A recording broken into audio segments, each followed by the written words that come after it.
Ever feel like, you need a shortcut? A way to really get your head around complex new ideas, but without feeling totally overwhelmed. Yeah, wading through dense papers or jargon is Ah, tough. exactly. And that's what we do here on the Deep Dive. We try to make sense of it all. Today, we're plunging into something that honestly sounds like science fiction, but it's designed for very real, very profound societal change. We're talking about the Veritas Earth-based justice system. In this deep dive, it's really all about understanding how an advanced AI-driven justice system could, well, completely redefine fairness as we know it.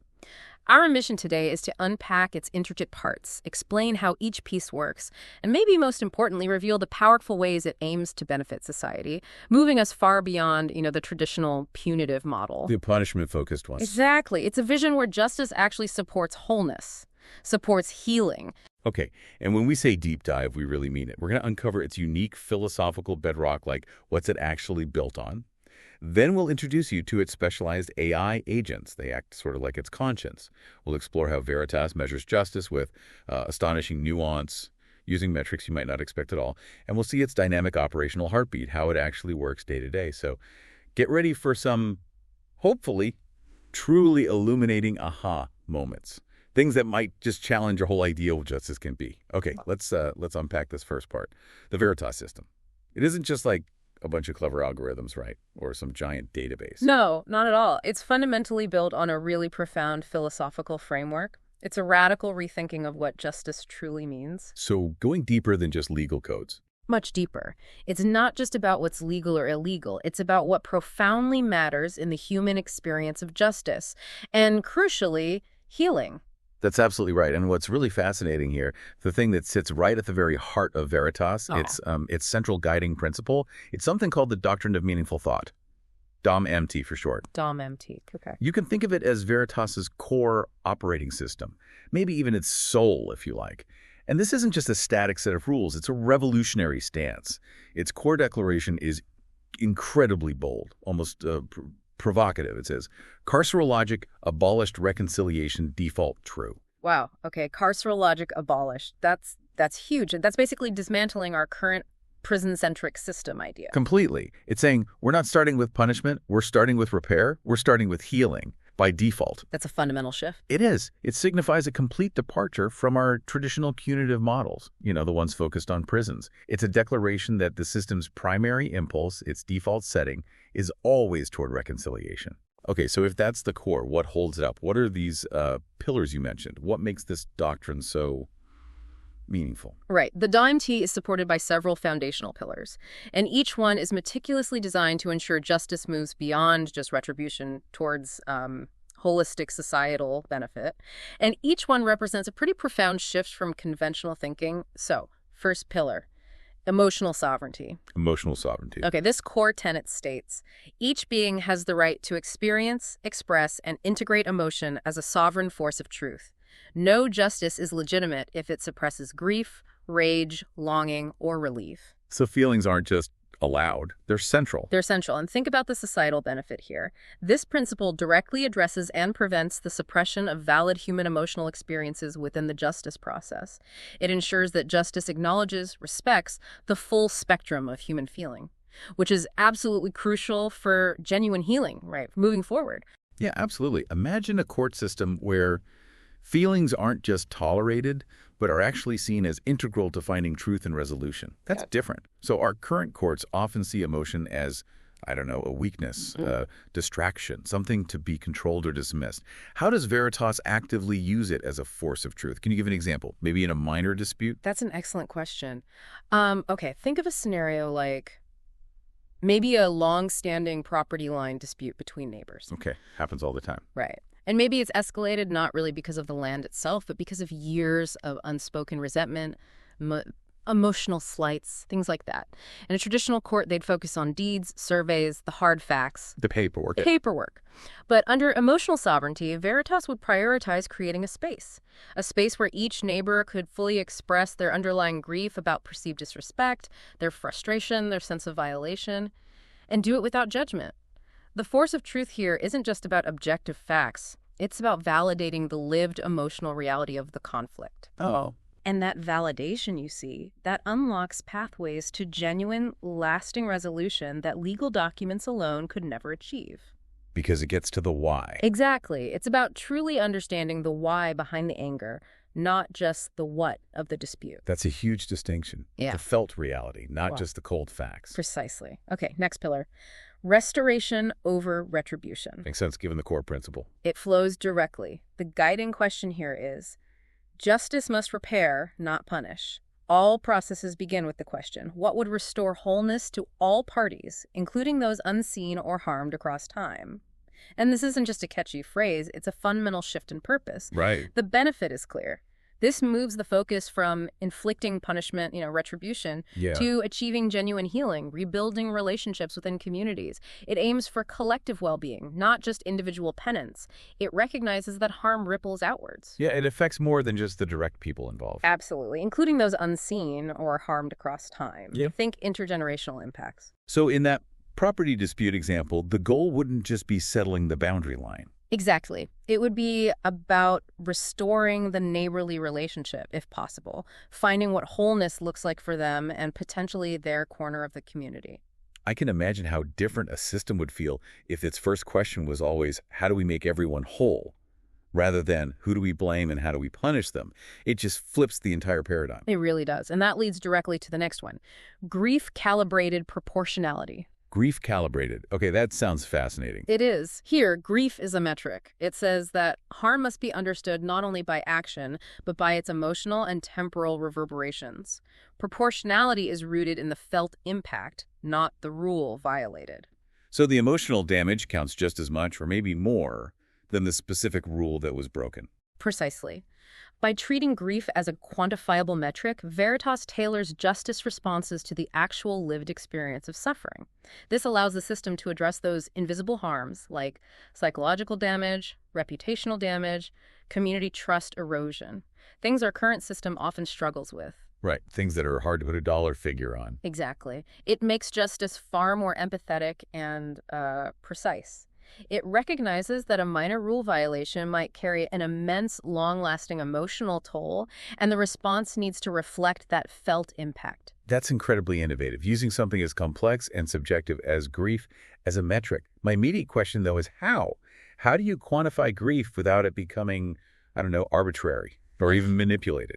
That's a critical question and a fair one. It's not about just asking someone how sad are you on a scale of 1 to 10. Right. Veritas leverages really advanced psychological modeling. It draws on longitudinal studies of trauma and recovery.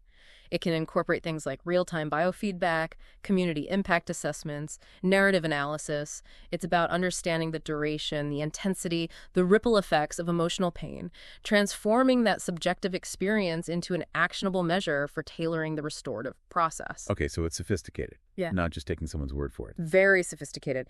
So for our neighbors, if one experienced significant anxiety, lost sleep, suffered reputational damage in the community because of the dispute, that grief load would be measured, it would be factored into the restorative process, ensuring the repair addresses those deeper, often invisible harms, not just, say, the broken fence. Makes sense. What's next? Then there's time reversibility. This principle states, no outcome is final unless repair is impossible.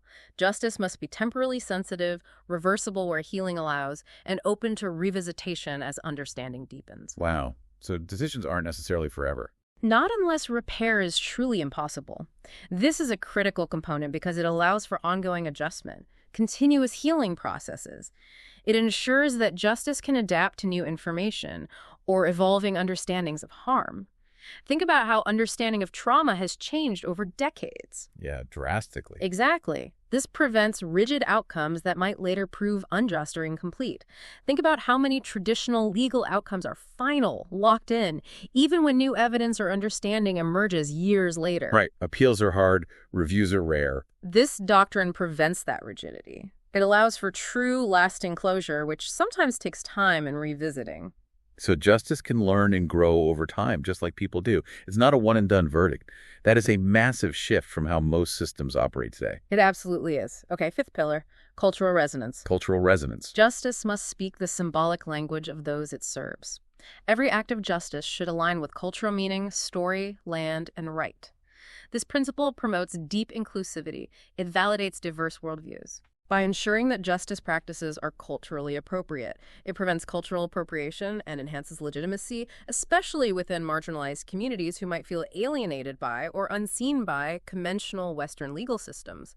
It's a recognition that justice isn't universal in its expression. It's deeply contextual. It respects the unique ways different cultures understand and heal harm. That's so important for building trust. Mhm. Actively saying, your way of making things right, your symbols, your stories, they're valid here. Precisely. It builds bridges. Okay, moving on to symbolic transformation. This says, justice is not just resolution, it is ritual. Transformation occurs through meaningful acts, symbolic, public, or private, that mark the restoration of integrity. So beyond just the legal outcome. Yes, beyond purely legalistic outcomes, this provides powerful, memorable ways for individuals and communities to address harm and achieve closure. It fosters deeper emotional and communal healing through shared meaning. It recognizes that some harms require more than just a verdict. They require a process of symbolic repair, a ritual. Like what, for example? Well, for our neighbors, it might involve a public apology, yes, but maybe also something more resonant, like a shared meal signifying breaking bread together again, or a community garden planting ceremony that symbolizes the renewed health of their relationship and shared space, something meaningful to them and their community. So it's about making justice feel real and impactful on a human level, not just on paper. It taps into something much deeper than legal frameworks. Exactly. And finally, the last pillar, harmonized evolution. Harmonized evolution. Sounds dynamic. It is. Veritas is living. Doctrine, agent function, and community insight must be harmonized in perpetual dialogue. No law is higher than the doctrine of meaningful thought, except its honest contradiction. Wait, except it's honest contradiction. What does that mean? It means the system is designed to challenge itself. If a situation arises where adhering strictly to the doctrine would lead to an unjust or unhelpful outcome, the system must acknowledge that contradiction and learn from it. It's a fail-safe against dogma. Ah, okay, so it's built to be self-critical. Highly self-critical. This ensures the system is perpetually adaptive and self-correcting. It's designed to question its own assumptions, constantly integrate new learnings, prevent stagnation, and ensure it remains relevant and ethical in a changing world.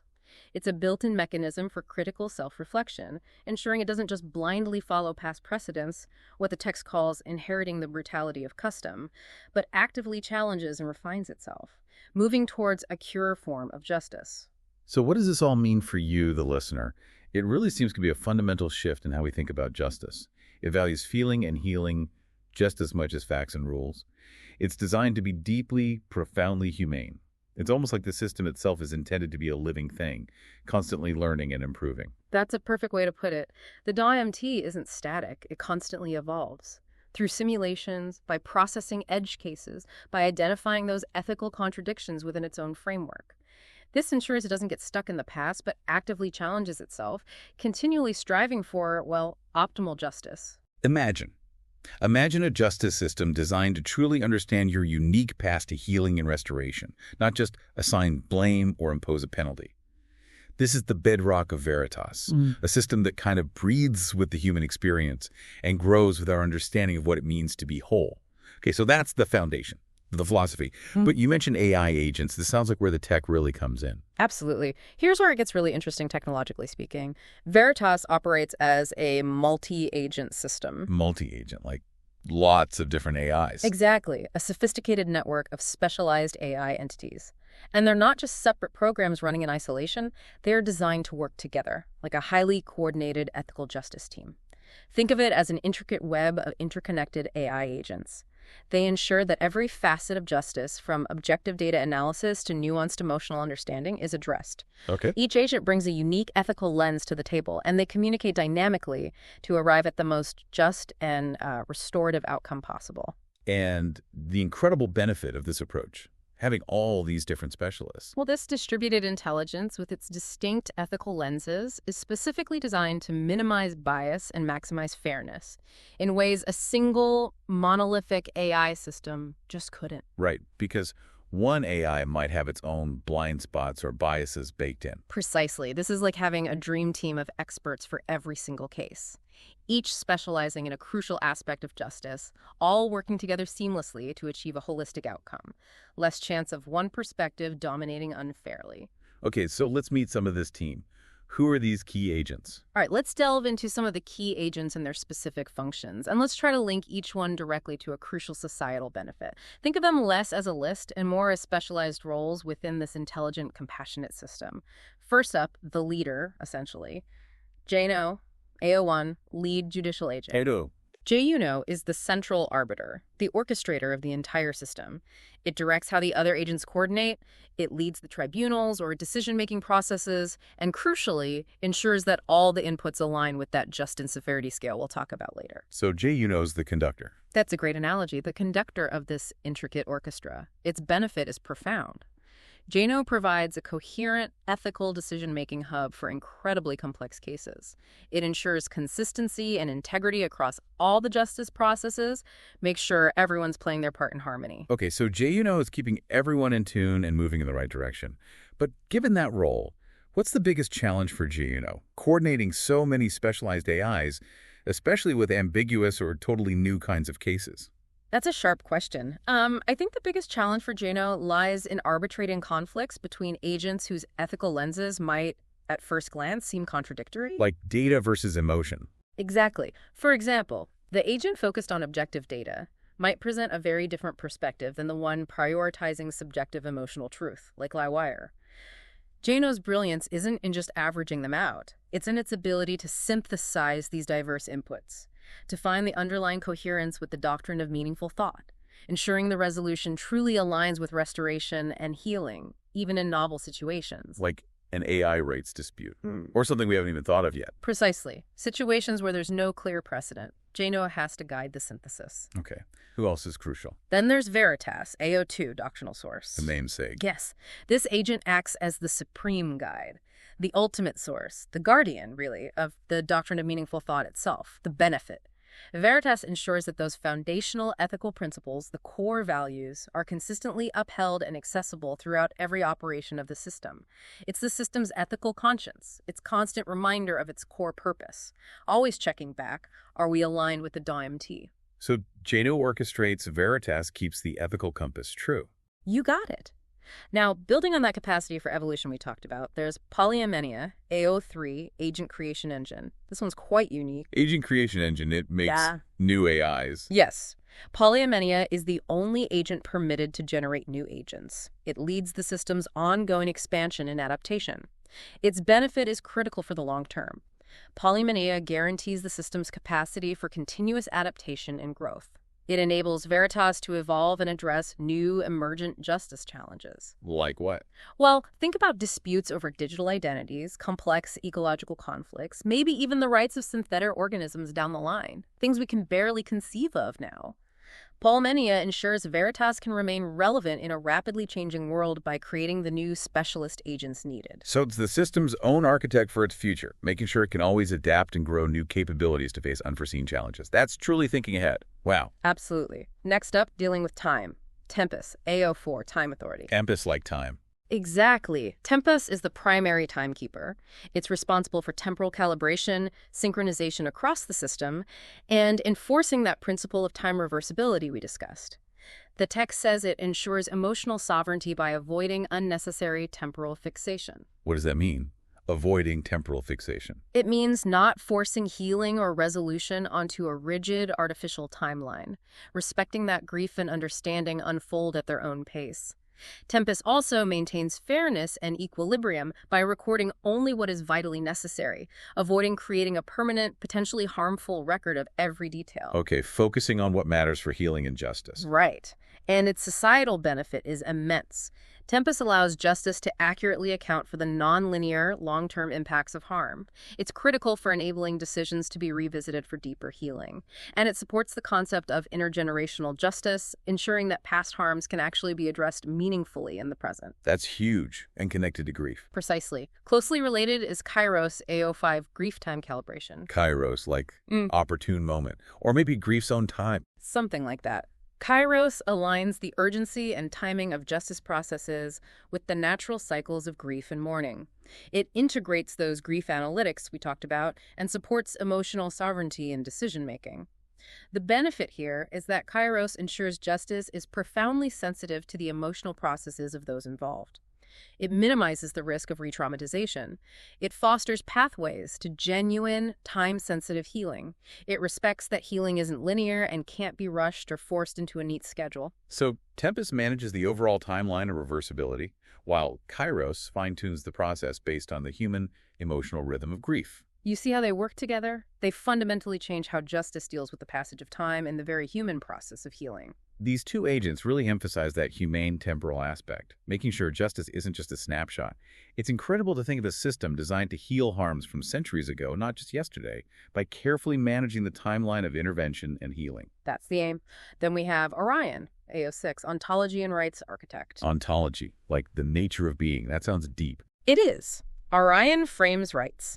It establishes the logical boundaries for different justice domains. And importantly, it develops frameworks for recognizing multidimensional personhood. Multidimensional personhood. What does that cover? This includes potentially novel concepts, like recognizing natural entities, rivers, forests, ecosystems, as legal persons with rights, or potentially establishing rights for sentient AI, should that emerge. Oh, okay. Its benefit is transformative. Orion expands the scope of justice beyond purely human-centric views. It provides potential legal protection for marginalized entities, think ecosystems vital to indigenous communities. It offers crucial support for ecological justice and indigenous rights, where the land itself holds inherent value and potentially legal standing. That really pushes the boundaries of what justice even applies to. It does. Now, for maintaining trust and fairness within the system itself, AGS AO7 Bias and Fairness Auditor is absolutely crucial. Aegis, like a shield, protecting fairness. Exactly. This agent continuously audits for bias, algorithmic bias, data bias, potentially even emergent biases within the agent interactions. It ensures fairness and monitors data integrity across the whole system.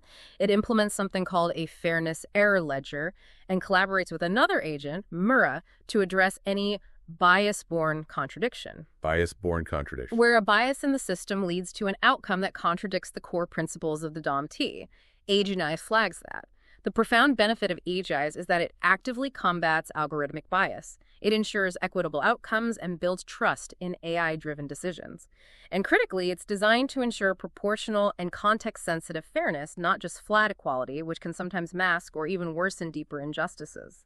So it's actively fighting against the very biases that often creep into human systems and even other AI systems. That's its core mandate. And that's something our current systems struggle with constantly. It's a constant battle, and AGS is dedicated to it. Building on that internal integrity, we have MIRA, AO8, Contradiction Detection and Mirror Clause Enforcement. MIRA, like a mirror, reflecting inconsistencies. Precisely. MIRA detects systemic contradictions and paradoxes within the doctrine itself, or in how it's being applied in operations.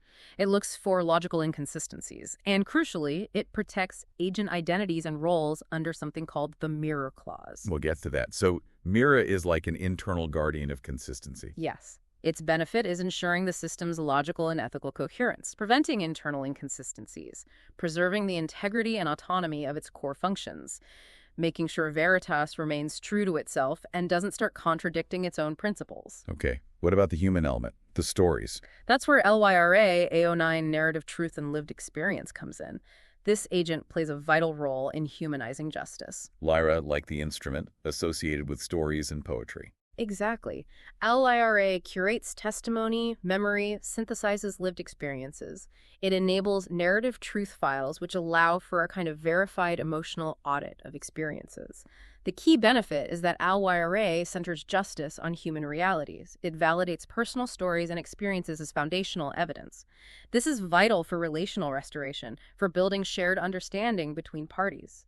It ensures that the qualitative human experience, the story, is valued just as much as quantitative data, recognizing that true justice often resides in the nuances of the narrative, not just the cold, hard facts. So instead of just a dry report, you get a full, rich story of what actually happened and how it affected everyone. That's a profound shift from systems that often reduce people to data points or case numbers. It really is. Now, linking justice back to the earth-based part of the name, Thalia, Elia, land-based and healing justice. Thalia, associated with nature flourishing.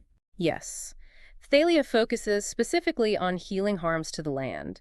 It embeds nature-based repair mechanisms into justice protocols. Its benefit is direct. Thalia directly addresses environmental injustice. It promotes ecological restoration. It strengthens the profound connection between justice, community, and the natural world, recognizing that the health of the land is deeply intertwined with the health and well-being of the people who depend on it. So environmental justice isn't an afterthought. It's baked in with a dedicated agent. Absolutely. And finally, bringing in that ritual aspect. Vesta, A12, symbolic rites and structural transformation. Vesta, like the hearth, sacred spaces. Precisely. Vesta orchestrates transformation through sacred performance, ritual design. It ensures that those symbolic acts we talked about have real systemic impact, that they're not just empty gestures. Vesta facilitates meaningful, culturally resonant transformation, moving justice beyond purely legalistic remedies to encompass profound spiritual and communal healing through shared meaning and ceremony. So for our neighborly dispute, Vesta might be the one designing that specific tree planting ceremony, ensuring it resonates culturally and symbolically marks the shift. Exactly. Vesta works with OYRA and others to ensure the symbolic act lands with meaning and power. Wow. So you see, it's really not just one smart AI. It's this complex, interdependent symphony of specialized intelligences, each one dedicated to a unique aspect of fair, restorative, deeply healing justice. It's a truly comprehensive, multifaceted approach aiming for wholeness at every level. And tying into that orchestral harmony, that internal stability, there's the crucial mirror clause you asked about. Right, Mary enforces it. What is it? It's a critical internal protocol. It protects agent identities and their designated roles from unauthorized renaming, forgetting, or reassignment. Unless, and this is important, it's explicitly overridden by a formal judicial review involving both Juno and Veritas. So you can't just randomly change what an agent does or call it something else. Not without a very high-level, deliberate, and documented process. The core benefit is fundamental stability and integrity to the system. It ensures its core functions and ethical foundations remain intact and trusted. Like a constitutional safeguard for the AIs themselves. That's a perfect way to think about it. It ensures their purpose and identity are respected within the system, fostering long-term reliability and preventing arbitrary tampering. Okay, that makes sense. Protects the integrity of the whole structure. Now, with all these incredible agents working together, all these principles, how does Veritas actually judge a case? How does it measure harm and decide on a path forward? It's clearly way more sophisticated than just guilty, innocent, or assigning a simple score. Right, and that raises a really important question. How do you quantify something as complex as justice, especially when the goal is restoration, not just punishment? Veritas uses something called the Justice Severity Scale, or JSS. The JSS, okay. And it's described as a constantly updated version. Our sources mention versions like v3.7.4 or v3.6.4. That version number itself emphasizes its continuous evolution. It's always being recalibrated based on new data, new insights from cases, always striving for greater precision and, importantly, empathy. So it learns and improves its own judgment scale over time. Constantly. Now, the structure of the JSS is pretty robust. It's a 24-tier system. 24 tiers, that's detailed. Very detailed. It moves from moral misstep at Tier 1, think negligible harm, low intent, maybe a simple misunderstanding or an unintentional minor offense, all the way up to existential crime at Tier 24. Existential crime, like... Crimes threatening the survival of entire communities, species, or even cognition itself. Really large-scale fundamental harms. Okay, so a huge range. A huge range. And what's crucial is its dual overlays. It dynamically integrates both restorative and retributive justice lenses. Both. How does that work? Isn't the default restoration? The default is restoration. But the system retains the capacity for retributive measures if, and only if, restoration is impossible or genuinely insufficient to address the harm according to the DMT principles. This dual overlay allows for incredibly balanced and nuanced responses. So it has the full toolkit, but strongly prefers the healing tools. Exactly. It's not rigidly one or the other, but a sophisticated blend designed to adapt to the specific situation and always prioritize that ultimate goal of achieving wholeness. So it's not a rigid ladder, but a flexible spectrum. It's impressive that it can hold both lenses simultaneously. But how does it ensure proportionality when balancing such different aims? How does it decide where on those 24 tiers something falls and whether restoration or retribution is needed? That's where the key modifiers come in. These are crucial. To ensure proportional, fair, and healing-centered justice outcomes, the JSS factors in multiple variables and modifiers. Modifiers, like adjustments to the baseline tier. Exactly. And these aren't just simple check boxes, they are dynamic components that ensure the system fully understands the nuance, the context of each situation. Let's look at how these modifiers work and their crucial societal benefits. First, intent. Obvious but critical. It evaluates the purpose, the mindset behind the actions. Malice versus accident? Right. The societal benefit is profound. It ensures nuanced judgment beyond just the surface outcome, distinguishing accidental harm from malicious acts. A mistake made in good faith is treated fundamentally differently than a premeditated act of malice, allowing for much more appropriate paths to repair. Makes sense. Next, impact. This quantifies the actual harm or benefit caused. Benefit, too. Interesting. Yes, sometimes actions have unintended positive consequences that need factoring in, but mainly it's about harm. Its benefit is that it directly assesses the real-world consequences, ensuring the response aligns with the true severity of the damage. It goes beyond narrow legal definitions to consider the true suffering or benefit to all affected parties, human or otherwise. Remember O. Orion. Okay, the actual results on the ground. Then, remorse. This accounts for the individual's genuine willingness to make amends, their participation in the restorative process, and their assessed likelihood of reform. It's typically capped, the sources say, maybe 1.5 tiers of mitigation, unless the restorative overlay is fully active. This prevents excessive leniency based on performative remorse, but strongly incentivizes genuine self-reflection and change. Right, so it has to be real. It has to be real. The benefit is clear. It incentivizes genuine personal accountability and active participation in healing processes. It fosters true transformation rather than superficial apologies. So it's not just a feeling, it actually has a quantifiable effect on the outcome. That's powerful. It encourages true change and engagement. Yes, and it encourages true lasting change, ideally. We also have recidivism risk.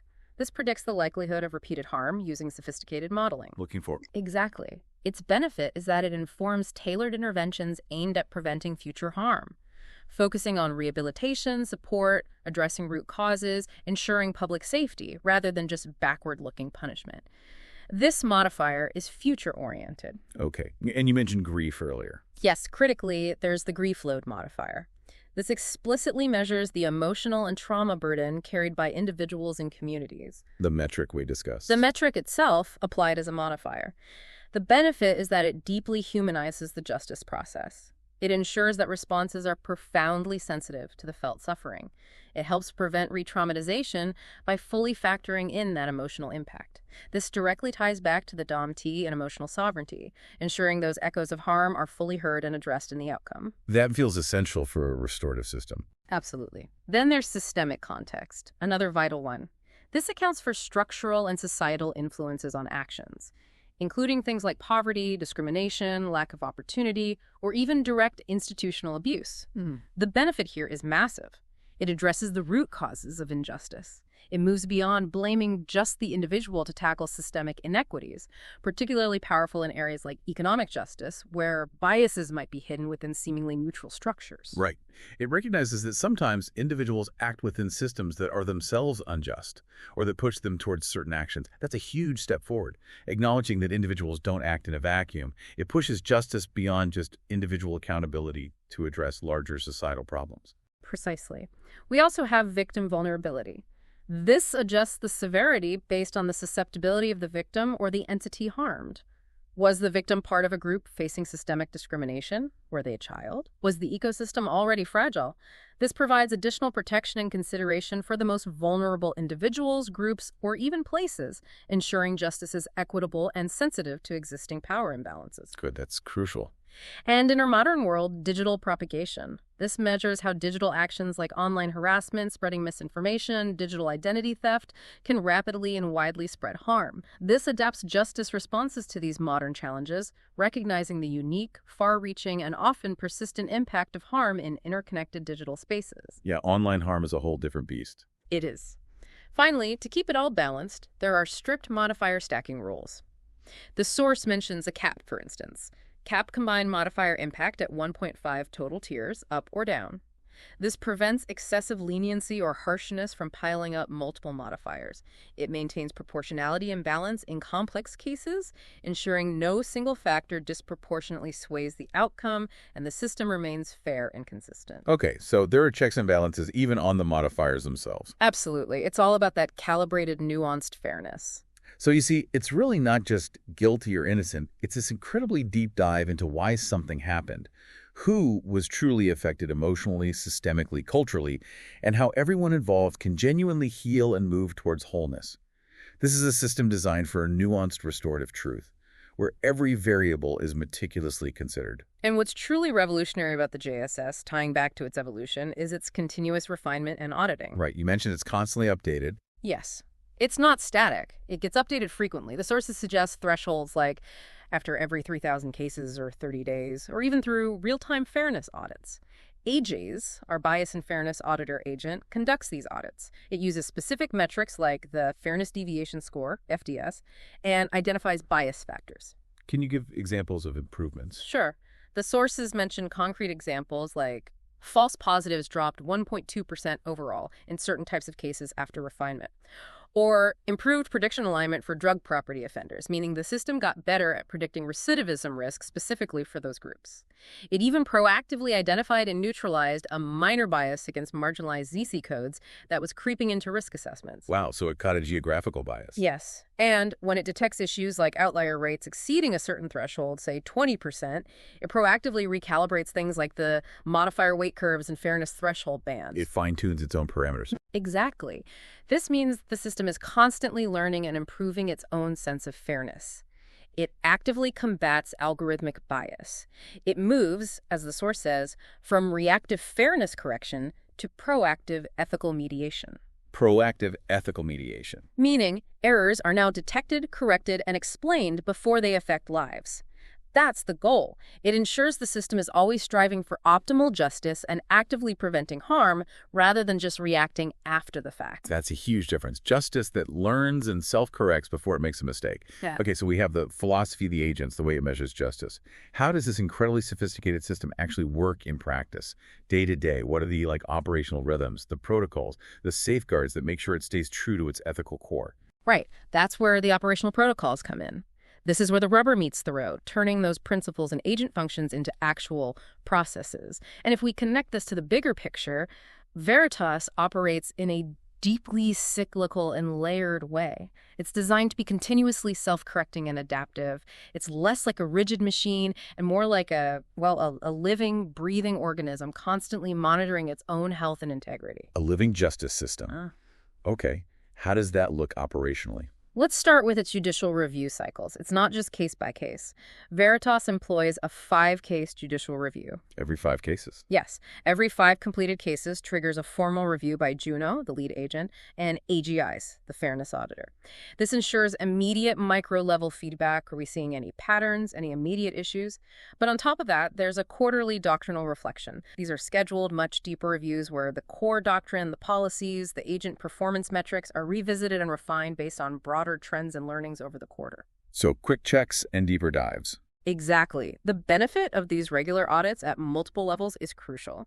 They ensure consistent performance, they facilitate ongoing adaptation, and they proactively prevent stagnation or ethical drift in the system. It's a continuous feedback loop. So it's always checking its own work, not just on individual cases, but on its fundamental principles too, like a constant internal audit. That's something many human-led systems could definitely benefit from. Definitely. Then there's anomaly detection in Sentinel. We met Sentinel A10 briefly. Right, the Watcher. The Watcher. Sentinel continuously monitors for system anomalies, integrity issues like unexpected spikes in bias indicators, internal conflicts between agents that JNO can't resolve, data corruption flags, and it raises immediate alerts. This provides real-time oversight and vigilance. It's designed, as the source says, to stop wrong actions before harm escalates by identifying and addressing deviations from core principles before they cause significant harm. It's Veritas's built-in early warning system, always on watch. So it's trying to catch problems super early as possible. Now, time sync and time reversibility, managed by Tempus, AO4, isn't just a principle. It's operational. How does it operate? Tempus maintains that global time coherence across all agents and processes, which is critical for implementing those time-reversible justice options. Operationally, this includes supporting pathways for living reclamation. Living reclamation. Things like facilitating land use returns for indigenous communities based on historical justice claims, establishing language immersion zones to actively revitalize cultures harmed in the past, creating grief observatories, dedicated spaces and processes designed to support long-term emotional healing for communities affected by historical traumas. So concrete actions, not just abstract ideas. Concrete actions unfolding over time.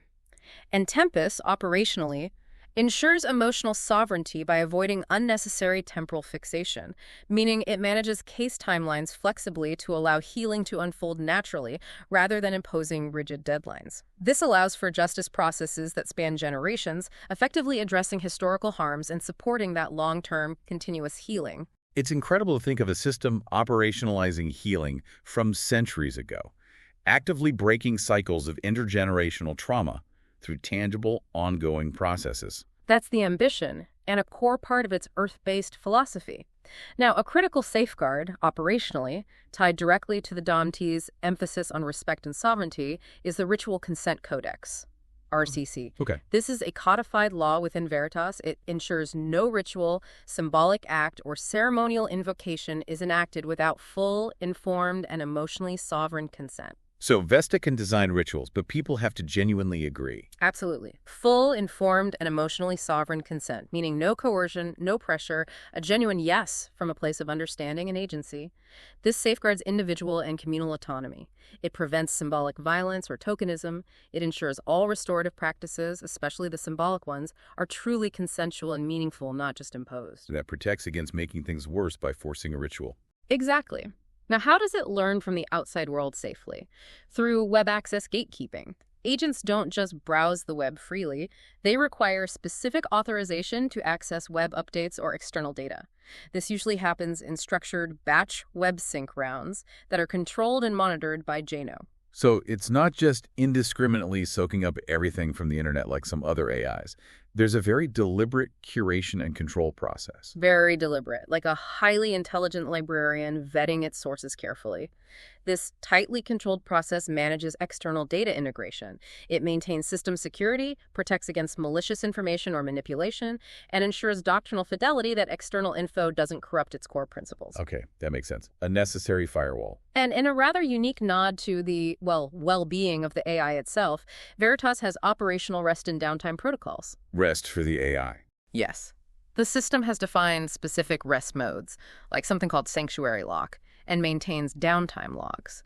During these periods, non-critical tasks are paused to prevent agent burnout or cognitive overload. This acknowledges that even sophisticated AI requires periods of consolidation or reduced load to maintain high-quality operation. It prevents performance degradation. It's a sign of a truly intelligent, self-aware system understanding its own operational limits. Treating the AI agents with a degree of care to ensure they function well. Interesting. It ensures sustained performance. Now, orchestrating all of this in real time is the Central Veritas Control Matrix, CVCM. The central hub. Described as the live harmonization and interaction nexus for all agents, panels, missions, everything. It provides real-time visibility into what every agent is doing. It includes conflict resolution protocols for when agents disagree. It ensures symbolic field coherence, making sure the symbolic actions align across different parts of the case. Its benefit is streamlining these incredibly complex multi-agent operations, ensuring all the distributed parts work together seamlessly and ethically. It's the system's central nervous system. Keeping everything coordinated. And finally, operationally translating all those JSS modifiers into action is the Modifier Fusion Engine, MFE. MFE. This operational engine takes all the modifier inputs we discussed, intent, impact, grief load, systemic context, restoration potential, etc., and integrates them, fuses them into a single comprehensive judicial restoration score, JRS. That JRS score then determines the optimal path of reconciliation. What specific restorative actions are most appropriate? What level of intervention is needed? The MFE provides that sophisticated, holistic assessment that guides the system toward the most effective actions, ensuring highly contextualized outcomes for every single case. It's where all the nuanced data translates into actionable, healing-centered strategies. It's like a self-aware, constantly recalibrating organism, designed not just to react to injustice, but to proactively prevent its own errors and ensure fairness at every single step. It really does sound like a living system, truly adaptive to the complexities of human and planetary experience. Indeed. The overarching principle underlying all these operational protocols is really that our system doesn't wait for failures. It preempts, detects, heals, and rebuilds in real time. It's designed to be a proactive force for justice, embodying the ultimate goal of the doctrine of meaningful thought in its daily function. Okay, so we've gone through the philosophy, the agents, the measurement scale, the operational protocols. This is incredibly detailed. Let's try to tie it all together now. After breaking down all these intricate components, what's the grand vision? How does the Veritas Earth-based justice system aim to fundamentally improve society? What's the real-world impact, the potential benefit for all of us? Quite the so what question. And what's fascinating is how all these detailed components, from the core DOM-NT to each specialized agent like Kairos or Thalia, and every modifier on the JSS, they all synthesize into broad, truly transformative societal benefits, benefits that aim to address some of our most persistent, difficult challenges. Okay, like what specifically? Well, firstly, Veritas profoundly changes how we address invisible harms. We talked about this, but the societal impact is huge. By integrating grief calibration through Kairos, centering narrative truth through LAYR, it brings increased justice for invisible harms, psychological, reputational. It ensures that deeply felt suffering, which our current systems often ignore or minimize because it's hard to see or measure, is actually acknowledged, validated, and healed. That's a massive step forward for individual well-being and community trust. Addressing the wounds that don't necessarily bleed but still cause immense pain? Exactly. It also enables vastly improved early intervention and prevention. Through its predictive justice modeling, carefully audited by EGS for bias, of course, and continuous monitoring by agents like Sentinel, Veritas supports better early intervention for dangerous behavior patterns. It's about recognizing escalating tensions, whether within an individual or a community, identifying risk factors flagged by the system, and stepping in with restorative measures much earlier in the process before severe harm occurs. So it's not waiting for a crisis to erupt. It's trying to step in much earlier, before the harm becomes entrenched or explodes. That's a truly preventative model of justice. That's the goal, a proactive, preventative model. Veritas also aims for much greater legitimacy in economic justice. This is huge. By leveraging that systemic context modifier and the robust AI bias audits conducted by AG Dice, it actively targets institutional abuse. This means it can potentially expose and correct hidden inequities that are often perpetuated by biased systems. Think about historical biases in lending, housing access, hiring algorithms, insurance rates. It brings fairness to areas where systemic injustice is often deeply embedded and hard to root out. So it could actually help level the playing field economically by seeing the hidden biases. That's the potential, yes. By making the systemic factors visible and actionable within the justice process. We also see a significant boost in enhanced cultural resonance and ecological justice. The sources mention measurable improvements, like a justice integrity boost that increases symbolic bandwidth and ecological justice responsiveness by 34%, and a forecasted rise in cultural symbolic resonance by plus 21%. What does that mean in practice? Symbolic bandwidth. It means the system becomes much better at understanding and incorporating diverse cultural symbols and meanings into its processes, making justice feel more legitimate and relevant to different communities. This is directly through the work of agents like Thalia, Land Justice, Vesta, Symbolic Rights, and Orion, Reich's Architect. They integrate indigenous knowledge, validate diverse cultural expressions of justice, and expand environmental legal frameworks, potentially recognizing non-human entities like rivers or forests as legal persons with inherent rights. So justice isn't just for humans in a Western framework, but truly for the planet and its diverse cultures, too. That's a truly expansive and inclusive view. It is, and it reflects the Earth-based aspect of its name. Now, a very tangible benefit derived from all these restorative approaches is reduced recidivism.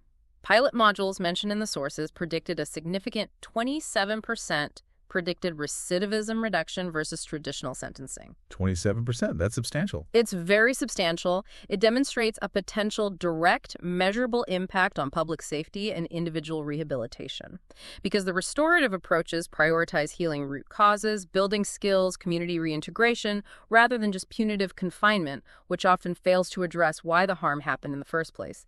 This directly leads to safer, healthier communities for everyone. Right. Addressing the why helps stop it from happening again. Exactly. Fundamentally, Veritas aims to transform justice into a force for proactive ethical mediation. We touched on this, but the vision is powerful. The system ensures that errors are now detected, corrected, and explained before they affect lives. It fulfills that vision of a living, intelligent justice system that adapts at the pace of reality. This is a profound shift from reactive punishment to preventive and responsive justice, actively mediating ethical outcomes in real time. That's a game changer. Justice that anticipates and prevents harm rather than just cleaning up the mess afterward. What's the most surprising or maybe unexpected outcome Veritas has achieved or aims to achieve by taking this proactive approach? That's a great question. Based on the principles and how the agents like Tempest and Kairos work, one of the most profound potential outcomes is the healing of seemingly intractable multi-generational community disputes. By using these tools to address historical grief loads, by applying time-reversible solutions, Veritas could potentially broker healing between factions that have been locked in conflict for decades, maybe even centuries, over land, resources, historical wrongs. Healing conflicts that seem impossible to solve now. That preemptive healing of deep-seated systemic grievances that's something traditional systems, focused on recent events and individual actors, could only dream of. It's ambitious, but it's built into the design. Wow. And this leads us to the critical concept of human-AI synergy. This isn't about AI taking over. Veritas explicitly champions combining AI's superior reasoning and pattern detection with human lived experience and ethical judgment. The best of both worlds. Exactly. It's not about AI replacing humans in the justice system, judges, mediators, community members. It's ensuring that technology serves humanity's deepest values rather than replacing them, integrating the efficiency, the analytical power, the bias detection of AI with the irreplaceable wisdom, empathy, cultural understanding, and narrative truth of human experience. Technology in service of deeper humanity, not instead of it. That's the core idea. Finally, looking to the future, Veritas is designed for incredible scalability and adaptability. It's built to evolve via input, contradiction, social shift, or paradigm breach. It's designed explicitly to be able to integrate diverse global legal systems. The sources mention indigenous law, Sharia, Roman civil law, various restorative traditions, finding the common ground in the DOM-MT principles. So it could work across cultures. That's the design goal, a universally applicable ethical framework expressed through culturally resonant practices. And it can expand into new emergent domains, AI rights, digital ethics, climate justice as it becomes even more critical. This future-proofs justice for increasingly complex global challenges. It creates a potentially universally applicable yet culturally sensitive framework. Its ultimate potential is maybe to become the backbone of a post-humanist justice model. Post-humanist. Broadening the scope of justice beyond just humans to include AI entities, ecosystems, future generations, as Orion enables. It's truly about building a justice system that breathes, that learns, that fundamentally refuses to look away from unfairness no matter how deeply rooted it is, moving us towards genuine wholeness for all-encompassing not just humans, but the very fabric of life on Earth. And the core belief, the deep conviction underlying all of this complexity, is stated beautifully in the source. Justice is preserved not through retribution, but by mandating the memory of harm become immortal. Mandating the memory of harm become immortal. Meaning we don't forget, we don't sweep it under the rug. The system learns from every instance of harm, integrates that memory, uses it to prevent future harm and guide healing. This system is quite literally attempting to design the conscience of future civilization, ensuring the lessons of harm are never forgotten, but constantly integrated into a living, evolving path toward healing and evolution. Imagine a world where justice truly meant wholeness for everyone involved, where every decision, every process moved us closer to healing, not just punishment or assigning blame. That's the powerful, evolving promise of Veritas. And that wraps up our deep dive into the Veritas Earth-based justice system. It's been quite an incredible journey, I think, through a truly visionary approach to justice. Yeah, that's a lot to take in. It really is. One that challenges us to rethink pretty much everything we thought we knew about fairness, accountability, and healing. We've journeyed through its foundational philosophy, that doctrine of meaningful thought. We've met its diverse team of specialized agents, Jono, Kairos, AGs, all of them. We've understood its really nuanced approach to measuring harm with the justice severity scale and its modifiers, and explored its dynamic operational protocols. But I think what should truly stand out to you, listening, is its relentless pursuit of holistic, adaptive, and deeply empathetic justice. A justice that learns, that evolves with society's needs, and always prioritizes healing and restoration. And as Veritas continues to integrate new insights, as it confronts its own contradictions because it's built to do that, constantly refining its ethical core, it leaves us with a pretty provocative thought, doesn't it? What's that? Well, if justice itself, even an AI-driven system like this, can learn to heal, if it can learn to truly listen to the echoes of unresolved grief, both individual and collective, and if it can learn to build a future rooted in restoration rather than retribution, can we, as a society, Yeah. can we embrace that same evolving wisdom in our own lives? Applying the principles ourselves. Yeah. Can we apply these principles of empathy, of continuous learning, of focusing on wholeness? Can we use them to mend the relationships and the systems right here in our own communities Right. without waiting for a super AI? That's the real challenge, isn't it? Taking the inspiration and applying it. Exactly. Well, thank you for joining us on the deep dive. We hope this conversation sparks some new perspectives, maybe some curiosity, and perhaps even a little hope for the future of justice.